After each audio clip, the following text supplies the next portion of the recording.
హరే కృష్ణ. ఓం అజ్ఞానతిమిరాంధస్య జ్ఞానాంజనాశలాకయ చక్షురున్మీలితం యేన తస్మై శ్రీ గురవే నమః. నమో ఓం విష్ణుపాదాయ కృష్ణప్రష్టాయ భూతలే శ్రీమతే భక్తివేదాంత స్వామినితి నామినే.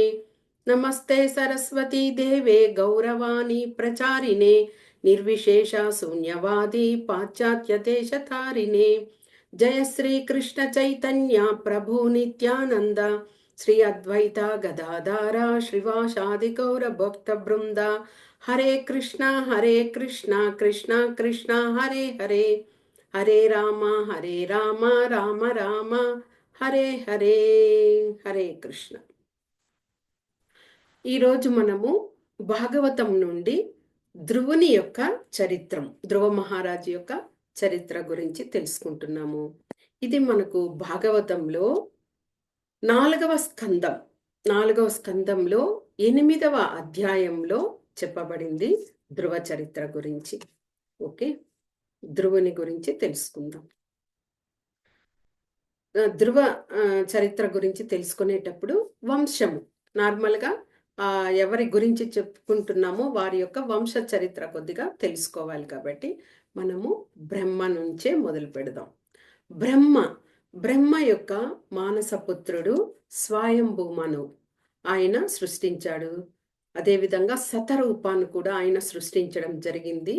వారిద్దరూ వివాహం చేసుకోగా వారికి 5 మంది సంతానం. వారిలో 2 కుమారులు, 3 కుమార్తెలు. ఆ 2 కుమారులలో మొదటగా ఉత్తానపాదుడు, 2వ కుమారునిగా ప్రియవ్రతుడు. మనం ప్రియవ్రతుని గురించి కూడా భాగవతంలో 5వ స్కందంలో ఆ స్టోరీని కూడా తెలుసుకున్నాము. ఇక కుమార్తెలు ఆకూతి, ప్రసూతి, దేవహుతి. ఈ విధంగా 5 మంది సంతానాన్ని స్వయంభూమనువు పొందారు. వారిలో జ్యేష్ఠ కుమారుడైనటువంటి ఉత్తానపాదుడు, అంటే ఈరోజు మనము ధ్రువ మహారాజు గురించి చెప్పుకుంటున్నాం కాబట్టి ఆ ధ్రువుని యొక్క తండ్రి ఉత్తానపాదుడు. ఈ ఉత్తానపాదుడు మహారాజు ఈయనకు 2 పత్నులు అన్నమాట. వారి పేరు సునీతి, సురుచి.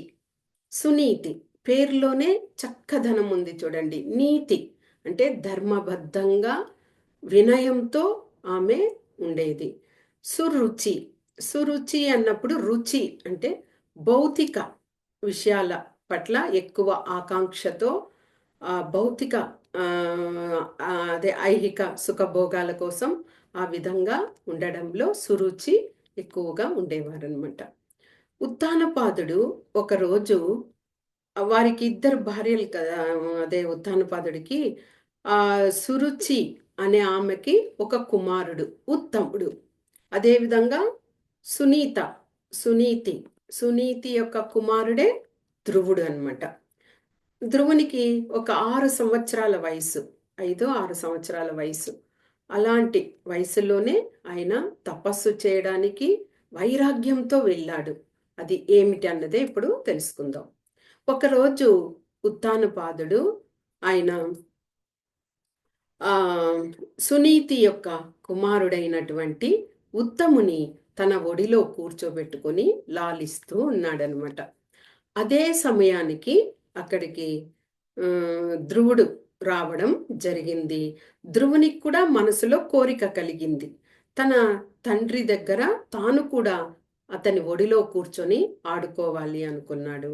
కాబట్టి వెళ్ళి తండ్రి యొక్క ఆ ఒడిలో కూర్చున్నాడు. అదే సమయానికి పినతల్లి అయినటువంటి సురుచి ఆమె రావడము, వచ్చిన వెంటనే ఆ ధ్రువుని చేయి పట్టి క్రిందకు లాగివేయడము జరిగింది. చిన్న పిల్లవాడు కాబట్టి ఏమీ అర్థం కాకుండా ఏడుస్తున్నాడు. ఆ ఏడుస్తున్నటువంటి ఆ ధ్రువునితో ఆ పినతల్లి ఏం చెప్పారు? సురుచి, నీవు అంత అర్హత లేదు నీకు, ఎందుకంటే నీవు నా గర్భంలో జన్మించలేదు. నీవు ఇలాగా రాజ్యాన్ని పరిపాలించాలో లేకపోతే తండ్రితో ప్రేమగా ఉండాలి అలాగా నీవు కోరుకుంటే నీవు తప్పకుండా నా గర్భంలో నీవు జన్మించి ఉండాలి. కాబట్టి ఈ జన్మకు అది కుదరదు. కనీసము నీవు వెళ్ళి భగవంతునికి ధ్యానం చేసి చక్కగా ఇంకొక జన్మలోనైనా నా గర్భంలో జన్మిస్తే నీకు ఆ అర్హత కలుగుతుంది అని చిన్న పిల్లవాడు అని కూడా చూడకుండా సురుచి ఆ విధంగా పలకడం జరిగింది. వెంటనే ధ్రువుడు వెళ్ళి తల్లి అయినటువంటి సునీతి దగ్గర విన్నవించుకున్నాడు. సునీతి ఏమైనా చక్కగా చెప్తుంది అని ఎదురు చూశాడు. కానీ సునీతి ఏం చెప్పిందంటే, పుత్ర ధ్రువ, నువ్వు ఇప్పుడొచ్చి ఆ విషయం చెప్తున్నావు కదా, నీ పినతల్లి అయినటువంటి ఆ సురుచి చెప్పిన విషయము సత్యమే అని ఆమె ఇంకా ఆ ధ్రువుడు బాధపడే విధంగానే చెప్పింది. ఎందుకు, కారణం ఏమిటి అంటే, ఆ ఉత్తానపాదుడు ఉన్నారు కదా, ఈ సునీతి పట్ల కన్నా సురుచి పట్ల ఎక్కువ ప్రేమ వాత్సల్యంతో ఉండేవాడనమాట. ఆ రాణి అంటేనే ఎక్కువగా ఇష్టపడుతూ ఆమె మీద ఎక్కువ ప్రేమాభిమానాలు చూపిస్తూ అలాగా ఉంటారు. కాబట్టి ఇక్కడ సునీతి బాధపడుతూ చెప్తున్నారు, నన్ను మీ తండ్రి ఉత్తానపాదుడు ఒక భార్యలాగానే నన్ను గుర్తించడం లేదు. కనీసము ఒక సేవకురాలిగా కూడా నన్ను చూడడం లేదు. నేను ఎంత దుర్భాగ్యురాలని నా గర్భంలో నీవు జన్మించి నాకు ఇంకా ఆ దుర్భాగ్యం అనేది ఇంకా దుఃఖంగా అనిపిస్తుంది. తండ్రి, నువ్వు నేను చెప్పిన విధంగా నువ్వు భగవంతుని కోసం ధ్యానం చేయి. నీకు అదొక్కటే, ఆ భగవంతుని యొక్క పాదాలను నువ్వు ఆశ్రయించావనుకో, నీకు ఉపశమనం కలుగుతుంది. ఎందుకు, బ్రహ్మ, శివుడు, ఈ ధ్రువుని యొక్క తాతగారైన స్వయంభూ మనువు వీళ్ళందరూ కూడా ఆ పరమాత్ముని పాదాలకు శరణాగతి పొంది ఆయన అనుజ్ఞసారమే అందరూ కూడా వర్తిస్తున్నారు. కాబట్టి నీవు కూడా ఆ భగవంతునికి శరణాగతి పొందు, భక్తిని చేయి అనేసి తల్లి ఉపదేశం చేశారనమాట. ఇంకా తల్లి మాటలు విని ధ్రువుడు ఆ గృహాన్ని విడిచిపెట్టి అలాగే బయలుదేరి అడవి మార్గాన బయలుదేరుతున్నాడనమాట. వెంటనే ఆయనకు నారద మహర్షి ఎదురుపడ్డారు. చూసారా, శుద్ధమైన భక్తులు అని ఉన్నప్పుడు వాళ్లకు వెంటనే భగవంతుడు గురువుని పంపించేస్తారు. వాళ్ళకి ఆ సమయంలో వాళ్ళకి సత్యాన్ని తెలియచేయడానికి. మనకి వ్యాస మహర్షి తీసుకోండి, వ్యాస మహర్షి ఎన్నో గ్రంథాలు, వేదాలు, శాస్త్రాలు అన్నీ వ్రాసారు. అయినా ఆయనకు మనసు తృప్తిగా లేదు. అలాంటి మనసు చంచలంగా ఉన్నప్పుడు నారద మహర్షి వచ్చారు. నారద మహర్షి వల్లనే తిరిగి ఆయన భాగవతాన్ని రాయడానికి పూనుకున్నారు. అంటే మనము ఆ నమ్మకం, భగవంతుని మీద ఆ నమ్మకం ఉంచినప్పుడు మనకి గురువుల ద్వారా ఆ జ్ఞానాన్ని పొందుతాం మనము. అదేవిధంగా ఇక్కడ ధ్రువుడు కూడా నారద మహర్షి ఎదురుపడగానే ఆయనకి చక్కగా సాష్టాంగ దండ ప్రణామాలు చేశారు. తర్వాత నమస్కరించిన తర్వాత నారద మహర్షి కూడా ఆ ధ్రువుని యొక్క శిరస్సు మీద తన హస్తాన్ని ఉంచి చక్కగా ఆశీర్వాదాన్ని ఇచ్చారనమాట. తర్వాత ఇక ధ్రువుడు వడివడిగా వెళ్తున్నారు కాబట్టి విషయాన్ని తెలుసుకున్నారు నారద మహర్షి. తెలుసుకొని, ఓ ధ్రువ, నువ్వు చాలా చిన్న పిల్లవాడివి. నీలాంటి పిల్లలు ఇప్పుడు ఆటలలో ఎక్కువగా ఆసక్తిని చూపుతూ ఆడుకుంటూ పాడుకుంటూ అలాగా ఉంటారు. కానీ నువ్వొచ్చి ఇంతగా ప్రభావితమయ్యావు ఏమిటి, నీ తల్లి అయినటువంటి సునీతి చెప్పిన ఆ ఉపదేశాన్ని విని నువ్వు భగవంతునితో భక్తి యోగం చేయడానికి నువ్వు అడవికి బయలుదేరావు. ఇది చాలా అసాధ్యము, చాలా కష్టతరమైన పని. ఎందుకంటే అడవుల్లో ఎన్నో ఎన్నో రకాలైనటువంటి మృగాలు ఉంటాయి, అన్ని రకాల ఇవి ఉంటాయి. కాబట్టి నువ్వు చాలా కష్టము ఈ పని అని చెప్తారు నారదుడు. కాబట్టి నువ్వు దీన్ని విరమించుకో. ఉం? విరమించుకొని నువ్వు గృహానికి వెళ్ళిపో. వెళ్ళిపోయాక ఏమి పెద్దవాడివయ్యాక యుక్త వయసు వస్తుంది కదా, ఆ వయసు వచ్చాక నువ్వు మళ్ళీ ఈ కార్యాన్ని చేయడానికి పూనుకో అని నారద మహర్షి సలహా ఇచ్చారనమాట. అయితే మళ్ళీ ఏం చెప్తున్నారు, ఓ ధ్రువ, నువ్వు చిన్న పిల్లవాడివి, నువ్వు ఇంకా అంత అనుభవం లేదు. కానీ ఒక విషయం తెలుసుకో, మనుషులు ఎప్పుడు కూడా తనకన్నా గుణంలో గొప్పగా ఉంటారు కదా, అలాంటి వాళ్లను చూసినప్పుడు ఎక్కువ సంతోషపడాలి. అంటే నాకన్నా గొప్ప మంచి గుణమున్న వ్యక్తి అని సంతోషపడాలి. ఆ విధంగా ఉండాలి. అలా కాకుండా మనకన్నా యోగ్యతలో గుణంలో తక్కువ వాళ్ళుగా ఉన్నారనుకోండి, అలాంటి వాళ్లకు మనం ఏం చేయాలి, కరుణని ఇవ్వాలి అలాంటి వాళ్ళకి. ఇక మనతో సమంగా ఉన్నారనుకోండి, ఆ కరుణ దేంట్లో వచ్చి మనతో సమంగా ఉంటే అలాంటి వాళ్లకు చక్కగా అలాంటి వాళ్లకు నువ్వు స్నేహాన్ని చెయ్యాలి. అంటే నీకు ఈక్వల్గా ఉన్న వాళ్ళు అనుకోండి, అలాంటి వాళ్ళతో నువ్వు స్నేహం చెయ్యాలి.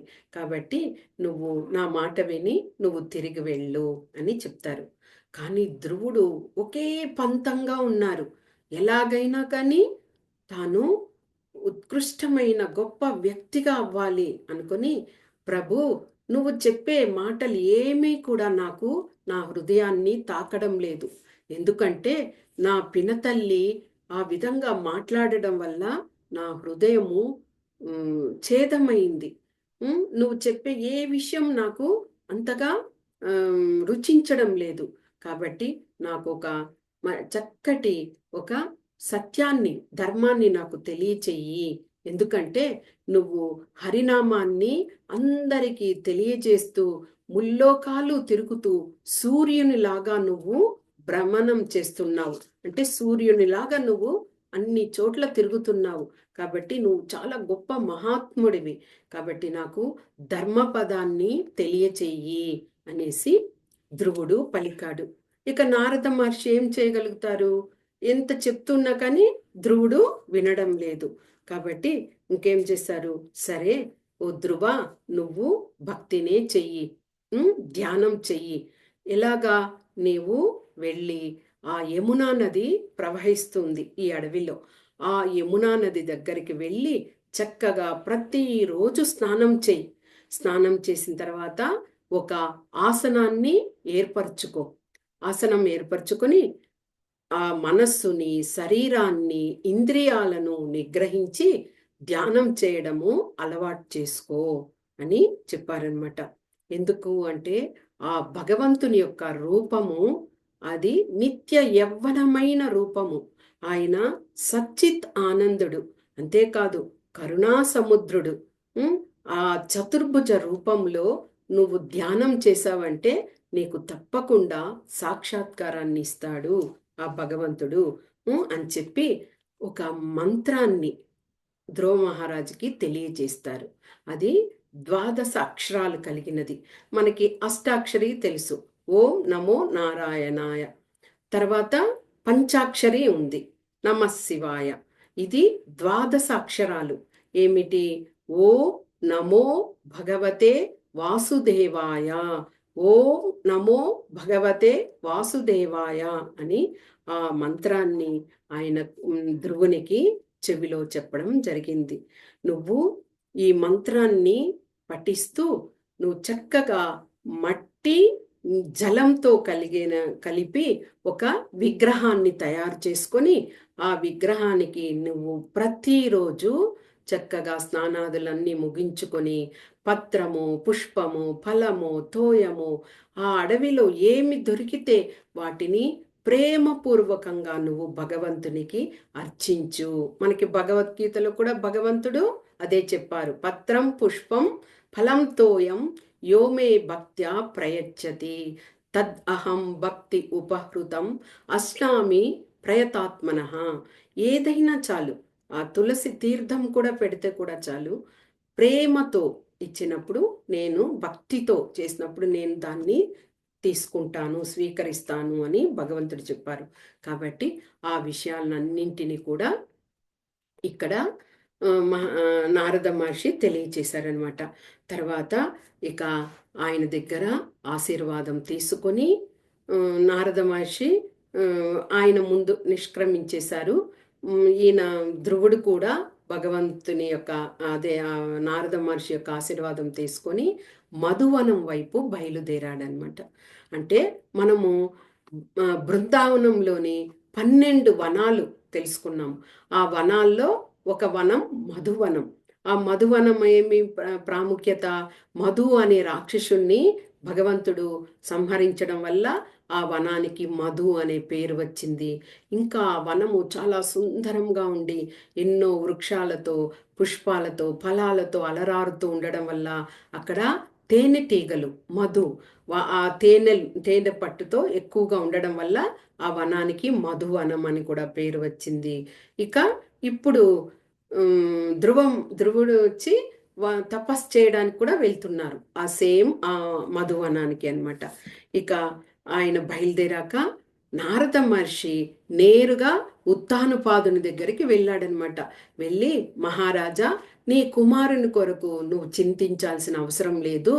నీ కుమారుని గురించి నీకు ఎక్కువగా తెలియట్లేదు, కానీ కొద్ది రోజులలో ఈ లోకమే తెలుసుకునే విధంగా నీ కుమారుడు చేయబోతున్నాడు అని ఫ్యూచర్ని మొదటే తెలియచేశారనమాట.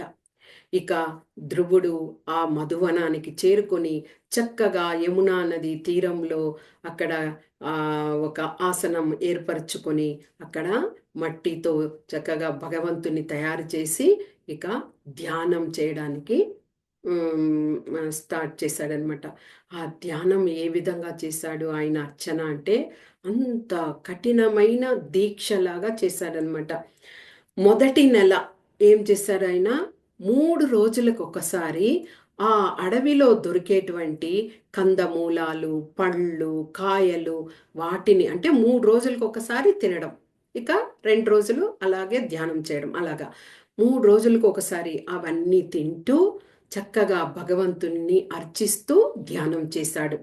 ఇక 2వ నెలలో ప్రతి 6 రోజులకు ఒకసారి ఆయన గ్రాస్ అంటే గడ్డి యొక్క చిగుళ్ళు, ఆకుల యొక్క లేత చిగుళ్ళు, అలా ఆకులు అలములు అంటాం కదా, అలాగా వాటిని ఆహారంగా తీసుకుంటూ చక్కగా భగవంతుణ్ణి అర్చిస్తూ ధ్యానం చేశారు.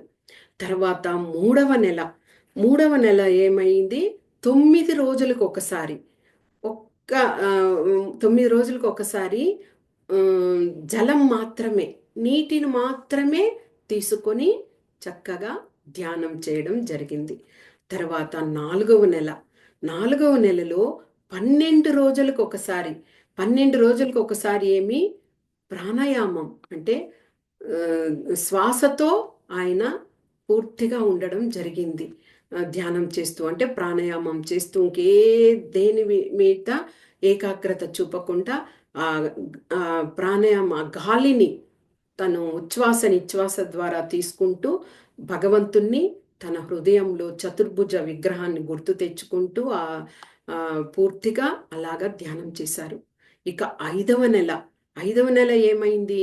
ఆ శ్వాసను కూడా విడిచిపెట్టి మనసంతా ఏకాగ్రతతో భగవంతుని మీదే నిలిపి ఒంటి పాదం మీద నిలబడి తపస్సును చేయడం ఆరంభించారు. ఎప్పుడైతే ఆ శ్వాసను కూడా తీసుకోకుండా ఏకాగ్రతలో సమాధి స్థితిలో వెళ్ళి అలాగ చేస్తున్నారో ఆ లోకమంతా కూడా స్తంభించిపోయిందట. అక్కడ వాయువు గాలి కూడా ఎక్కడా వీచడం లేదు. అంతటి ఘోరమైన తపస్సుకి ఇది వచ్చేసింది. అలాంటప్పుడు అక్కడ జీవరాశులన్నీ కూడా గాలి లేకపోతే ఏమవుతుంది? అన్నీ కూడా శ్వాస ఇదైపోతాయి. ఆ విధంగా అన్నీ పడిపోతున్నాయట. ఇక దేవతలందరూ ఏం చేశారు? నారాయణ దగ్గరికి వెళ్ళి మొరపెట్టుకున్నారు. మాకందరికి కూడా చాలా కష్టమైన పరిస్థితి ఏర్పడింది అన్నప్పుడు భగవంతుడు చెప్పారు, ఇది ధ్రువుని యొక్క ఘోరమైన తపస్సు వలన జరిగేటువంటి పరిణామం. మీరేమీ దిగులు చెందకండి. మీరు మీ మీ స్థానాలకు వెళ్ళండి. నేను వెళ్తాను ధ్రువుని దగ్గరకు అని చెప్పి భగవంతుడు చక్కగా ఆయన వాహనమైనటువంటి గరుడుని మీద గరుడారూరుడై ధ్రువుని వద్దకు వచ్చారట. ఇక్కడ ధ్రువుడు ఏం చేస్తున్నాడు? ఒంటి కాలు మీద తన హృదయంలో అంతా భగవంతుని యొక్క ఆ రూపము సాక్షాత్కారం అవుతున్నది. పూర్తిగా ఆ చతుర్భుజుణ్ణి ఆయన హృదయంలో చూస్తున్నాడు. అలాగే తపస్సు చేస్తున్నాడు. కానీ ఇక్కడ భగవంతుడు ఆయన ఎదురుగా సాక్షాత్కరించారు. వెంటనే ధ్రువుడు మనసులో చంచలం ఏర్పడింది. ఎందుకంటే ఎదురుగా ఉన్నారు భగవంతుడు.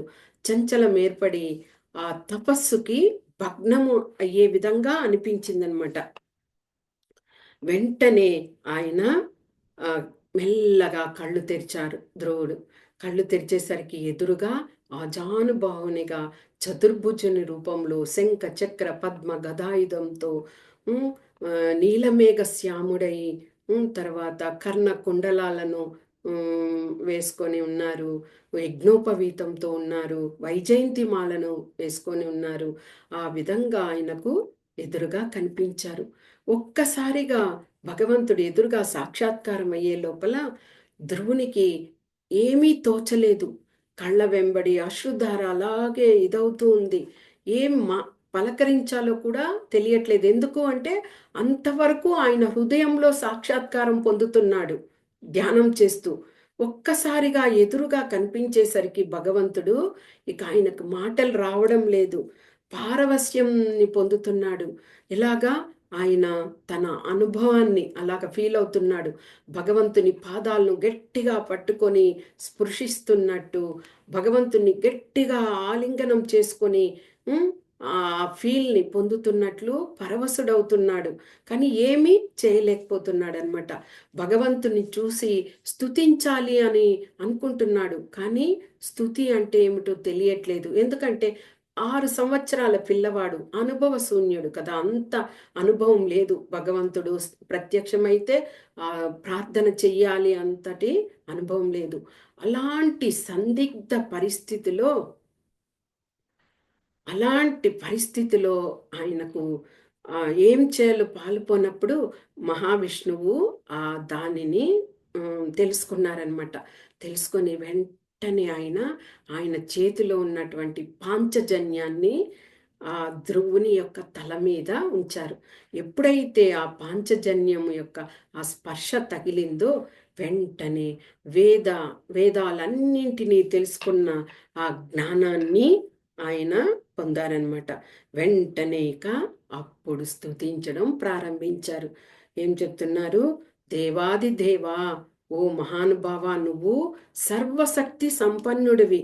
నిద్రానంగా ఉన్నటువంటి నన్ను నీవు ఉత్తేజితుణ్ణి చేశావు. అంటే అంత చిన్న పిల్లవాడే కదా. నీకు నా గౌరవపూర్వక వందనాలు అని సాష్టాంగ నమస్కారము భగవంతునికి చేశారట. తర్వాత ధ్రువుడు చెప్తున్నారు, బ్రహ్మకు నీవే ఆదిజీవి కదా, బ్రహ్మ తొలి జీవి. ఆయనకు నువ్వే వేద సారాంగాన్ని అంతా తెలియజేశావు. అలాంటి వేద జ్ఞానాన్ని తెలిసిన వాడివి నువ్వు. అంతేకాదు ఆర్తులకు నీ గురించి ప్రార్థించే అలాంటి ఆర్తులకంతా కూడా నువ్వు శ్రేయోభిలాషిగా ఉన్నావు. ఇంకా అందరికీ నువ్వు కల్పవృక్షంలాగా ఉన్నావు మహానుభావ, ఓ అనంత అంటూ సంబోధిస్తూ, ఇలాగా నది ప్రవహిస్తూ తన గమ్యాన్ని చేరుకోవడానికి వెళ్తూ ఉంటుంది కదా. నది ప్రవహిస్తున్నప్పుడు అందులో ఏవైనా ఎదురుగా రాని ఏదైనా చెట్లు, చేమలు, గడ్డి, ఏది రాళ్ళు, రప్పలు ఏది వచ్చినా కానీ దాన్ని అలాగే తన ప్రవాహంతో తీసుకువెళ్ళి చేర్చేస్తుంది తన గమ్యంలో. ఆ విధంగా ఓ అనంత, మేము ఆ నదిలాగా ఆ భక్తిలో పారవస్యమయ్యి అలాంటి సత్సంగంలో మేమందరము ఉండే విధంగా మమ్మల్ని కరుణించు అనంత అని. తర్వాత ఓ పద్మనాభ, నీవు దివ్య జ్ఞానుడివి. నీకున్న జ్ఞానం వల్లనే మేమందరం కూడా కొద్దిగానైనా జ్ఞానాన్ని పొందగలుగుతున్నాము. అంతేకాదు నువ్వు అందరి హృదయంలో పరమాత్మగా ఉండి నువ్వు సాక్షిగా ఉన్నావు. మేము ఎలాంటి తప్పులు చేస్తున్నప్పుడు కూడా అయ్యో పరమాత్మ మన హృదయంలో ఉన్నాడు, సాక్షిగా చూస్తున్నాడు అని మేము ఎలాంటి అపరాధం చేయకుండా ఉండే విధంగా చేస్తున్నావు. అలాంటి నీవు సమస్త యజ్ఞాలకంతా కూడా భోక్తగా కూడా నీవు ఉన్నావు అని ఆయన్ని స్తుతించడం చేశారట. తర్వాత భగవంతుడు చాలా ఆనందపడిపోయాడు. ఓ ధ్రువ, నీ హృదయంలో కోరిక నేను నాకు తెలుసు, కానీ అది అత్యాశ అయినటువంటి కోరిక. ఎందుకంటే ధ్రువుడు నేను ఉత్కృష్టమైనటువంటి స్థానాన్ని పొందాలి అంటే భౌతిక పరమైన కోరికను ఆయన కోరుకుంటున్నారు. కానీ నువ్వు చిన్న పిల్లవాడిగా ఉండి ఇంతటి తపస్సుని చేసి నన్ను పొందడానికి నువ్వు ఈ అడవిలో వచ్చి తపస్సు చేశావు కాబట్టి నీ కోరికను నేను నెరవేరుస్తున్నాను. నీవు ఎలాగా ఒక ధ్రువతారగా నిలుస్తావు అంటే ఎన్ని యుగాలు వచ్చి అంతరించిపోతే కూడా నువ్వున్నటువంటి ఆ లోకము అంతరించదు అని ఆయనకు అభయం ఇచ్చాడు ధ్రువునికి అనమాట. తర్వాత ఆకాశంలో ఎన్నో గ్రహాలు తిరుగుతూ ఉంటాయి కదా. అలాంటి వినీల ఆకాశంలో అక్కడ అగ్ని, ధర్ముడు, శుక్రుడు, తర్వాత కశ్యపుడు వీళ్ళందరూ కూడా ఒక జ్యోతి రూపంలో అక్కడ ప్రకాశిస్తూ ఉన్నారు. అలాంటి వారి వద్ద నువ్వు కూడా ఒక ధ్రువతార అంటే మనం చెప్తాం కదా స్టార్, ధ్రువ నక్షత్రం అంటాం. అలాగా ధ్రువతారలాగా నువ్వు అక్కడ నిలుస్తావు. అంటే మన వినీల ఆకాశంలో సప్తర్షుల ఉన్నది అనమాట. సప్త ఋషులు అక్కడ నక్షత్రాలుగా ఉన్నారు. ఎవరు సప్త ఋషులు? అత్రి మహాముని, వశిష్ఠుడు, తర్వాత విశ్వామిత్రుడు, జమదగ్ని, కశ్యపుడు, భరద్వాజ మహర్షి, గౌతమ్ మహర్షి వీళ్ళందరూ కూడా నక్షత్రాలుగా వెలుగొందుతారు. ముందంతా మనము చంద్రుణ్ణి చూసినప్పుడు చంద్రుని పైన ఈ స్టార్లు 7 నక్షత్రాలు మనకు బాగా కనిపించేవి. కానీ ఇప్పుడు మనం చంద్రుణ్ణే చూడడంలే, అంత టైం కూడా మనకి లేకుండా చంద్రోదయం అవుతున్నదా ఏమి కూడా తెలియని పరిస్థితుల్లో మనం కలియుగంలో జరిగిపోతూ ఉంది. అలాంటి ఆ స్టార్స్ అక్కడ నువ్వు ధ్రువతారగా వెలుగొందుతావు అని భగవంతుడు చెప్పడం జరిగింది. తర్వాత నీ తండ్రి ఆయన వానప్రస్థకు వెళ్ళే సమయంలో నీకు రాజ్యాన్ని అప్పగించుతారు అంటే ఫ్యూచర్ని చెప్పేస్తున్నాడు ధ్రువుడికి. చిన్నపిల్లవాడు కదా.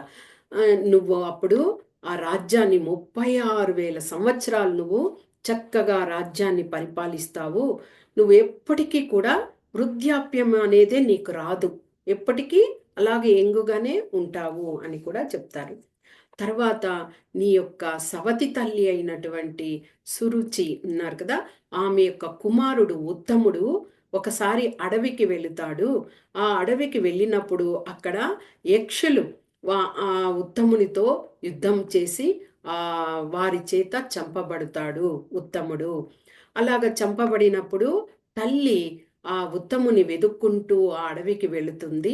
అలాగ వెళ్ళినప్పుడు ఆ అడవిలో అగ్నిజ్వాలలు ఇదయ్యి ఆమె కూడా ఆ మంటల్లోనే మరణిస్తుంది అని భగవంతుడు అక్కడ చెప్పడం జరిగింది. తర్వాత ఓ ప్రియమైన ధ్రువ, నువ్వు ఈ భౌతిక జీవనం అంతా ముగిసాక నువ్వు నా ధామానికి వచ్చి చేరుకుంటావు. అదే ఆ సప్త ఋషి మండలం ఉన్నది కదా, ఆ మండలం పైన వినీల ఆకాశంలో నువ్వు ధ్రువతారగా ఉండి అక్కడ ఒక లోకాన్ని పొందుతావు అని చెప్పి భగవంతుడు ఆ గరుత్మంతుని పైన కూర్చొని ఆయన ధామానికి వెళ్ళిపోయారనమాట. తర్వాత ధ్రువుడు ఇక అక్కడ భగవంతుని దగ్గర నుంచి ఆయన ఇది పొందాడు కోరికను. కానీ ఆయనకు మనసులో తృప్తి లేదు. అంటే ఎందుకు? సాక్షాత్తు భగవంతుడు ప్రత్యక్షమైనప్పుడు భగవంతుడా నాకు నీ పాదాల దగ్గర సేవ చేసే భాగ్యాన్ని ఇవ్వు, నీ నీ పాదాల దగ్గర ఒక ధూళి లాగా నేను పడి ఉండాలి అలాగా కోరుకోలేదు ధ్రువుడు. ఇక్కడ ఆ పినతల్లి వలన ఆయన భౌతికపరమైన నేను రాజ్యాన్ని పరిపాలించాలి, రాజుగా ఉండాలి, అప్పుడు నా పినతల్లి దాన్ని చూడాలి అని ఆ భౌతికపరమైన కోరికను ఆయన కోరుకున్నారు. కాబట్టి భగవంతుడు సాక్షాత్కరించిన తర్వాత కూడా ఆ మాయ అతన్ని కప్పివేయడం వల్ల ఆయన ఆ విధంగా కోరుకున్న దానికి సిగ్గుపడ్డాడు. ఎంతటి మందభాగ్యుణ్ణయ్యాను, ఎంతటి అజ్ఞానవంతుడిగా అయి ఉండి నేను ఈ విధంగా భగవంతుని దగ్గర భౌతికపరమైన ఈ సుఖభోగాలని కోరుకున్నాను అని అప్పుడు భగవంతుడు వెళ్ళిపోయాక ఆయన ధ్రువుడు చింతిస్తాడనమాట. చింతించి ఇక అది జరగాలి, ఆ విధంగా జరగాలి కాబట్టి అది తప్పదు, అది కూడా భగవంతుని సంకల్పం లాగానే జరిగింది కాబట్టి ఇక తిరుగుముఖం పట్టాడనమాట గృహానికి. ఎప్పుడైతే ఈ విధంగా ధ్రువుడు తిరిగి వస్తున్నాడు అని తెలిసినప్పుడు ఉత్తానుపాదుడు అందరినీ, సైనికులను, బంధువుల్ని అందరినీ తీసుకొని అక్కడికే వెళ్ళాడనమాట. ధ్రువుని దగ్గరికి వెళ్ళేసరికి ధ్రువుని చూసి చాలా సంతోషపడ్డాడు. అంత పిన్న వయసులో భగవంతుని సాక్షాత్కారం పొంది వస్తున్నాడు కదా. తర్వాత ధ్రువుడు ఆ మహారాజుకి నమస్కారాలు పెట్టి, తర్వాత పినతల్లి తల్లికి సాష్టాంగ నమస్కారాలు చేసి సోదరుడైన ఉత్తముని ఆలింగనం చేసుకున్నాడు. అంత సంతోషంగా అక్కడ గడిచిన తర్వాత ఉత్తముని గృహానికి తీసుకొచ్చారనమాట. అలాగా కొన్ని సంవత్సరాల తర్వాత యుక్త వయస్కుడయ్యాడు ధ్రువ మహారాజు. ఆ తర్వాత రాజు ఇక వానప్రస్థకు వెళుతూ రాజ్యాన్ని ధ్రువునికి అప్పగించాడనమాట. ధ్రువునికి అప్పగించిన తర్వాత ధ్రువుడు కూడా చక్కగా అక్కడ ఆ రాజ్యాల్లో ఉన్నంత వరకు ఆయన 36,000 సంవత్సరాలు ఆ రాజ్యాన్ని పరిపాలించాడు. తర్వాత ఆయనకు కూడా ఇక వానప్రస్థాన్ని పొందాలి, అది ఆ వంశం ఇది పరంపర ఆ విధంగా. కాబట్టి ధ్రువుడు వచ్చి ఇద్దరు పత్నులు ఆయనకు. ఎవరు అంటే భ్రమి, ఇలా అనే వారిద్దరనమాట. భ్రమికి ఇద్దరు కుమారులు, ఇలాకు ఒక కుమారుడు. భ్రమి కుమారులే కల్పం, వత్సరం. మనము సంవత్సరాలు అంటాం కదా, అవే అనమాట. సంవత్సరం అంటాము, కల్పం అంటే 1000 సంవత్సరాలు. అలాగా వత్సరం, కల్పం అనేవారు భ్రమి యొక్క కుమారులు. ఇక ఇలా అనే ఆమె యొక్క కుమారుడు ఉత్కలుడు. ఆ ఉత్కలుడు ఆ విధంగా ఈయన చక్కగా రాజ్యాన్ని సుభిక్షంగా పరిపాలించిన తర్వాత ఆయన కూడా వానప్రస్థకు బయలుదేరాడు కుమారునికి రాజ్యాన్ని అప్పగించి. ఆ విధంగా ఆయన ఆ రాజ్యాన్ని విడిచి హిమాలయ పర్వతాలకు వెళ్ళి బదరికాశ్రమం, నరనారాయణులు అక్కడే కదా, ఆ బదరికాశ్రమంలోనే తపస్సుని చేశారు. ఆ బదరికాశ్రమం దగ్గరికి వెళ్ళి చక్కగా ఆయన పూర్తిగా తన భౌతిక పరమైన ఆ విషయాలన్నింటినీ విడిచిపెట్టి ఐహిక సుఖాలకు, భౌతిక పరమైన వాటికి అన్నిటికీ, సంపత్తుకు అన్నిటి వదిలిపెట్టి ఇంద్రియాలనంతా నిగ్రహించి పూర్తిగా భగవంతుని మీద మనస్సును నిలిపి అక్కడ ఆయన సమాధి స్థితి వరకు అయ్యే విధంగా ధ్యానాన్ని చేశాడట. అలాగా చేసిన తర్వాత ఒక మంచి రోజు, ఆ రోజు పుష్పక విమానంలో ఇద్దరు పురుషులు, దివ్య పురుషులు వస్తూ ఉండడము అదే ధ్రువ మహారాజు గమనించారనమాట. వారలే భగవంతుని యొక్క పార్షదులు, నంద సునందులు అని చెప్తారు. అంటే భగవంతుడు ఆజ్ఞ చేస్తే వారు వచ్చి ఆ భక్తులను తీసుకువెళ్ళిపోతారు. అలాగా ఆ విధంగా వాళ్ళు కూడా చతుర్భుజులై ఉన్నారు. చక్కగా దివ్య పురుషుల్లాగా ఉండి ఆ పుష్పక విమానంలో వచ్చి దిగి నేరుగా ధ్రువ మహారాజు వద్దకు వచ్చారనమాట. వచ్చి ఈ విధంగా భగవంతుని యొక్క ఆజ్ఞ, మిమ్మల్ని మేము ధామానికి తీసుకువెళ్తున్నాము అని చెప్పడం జరిగింది.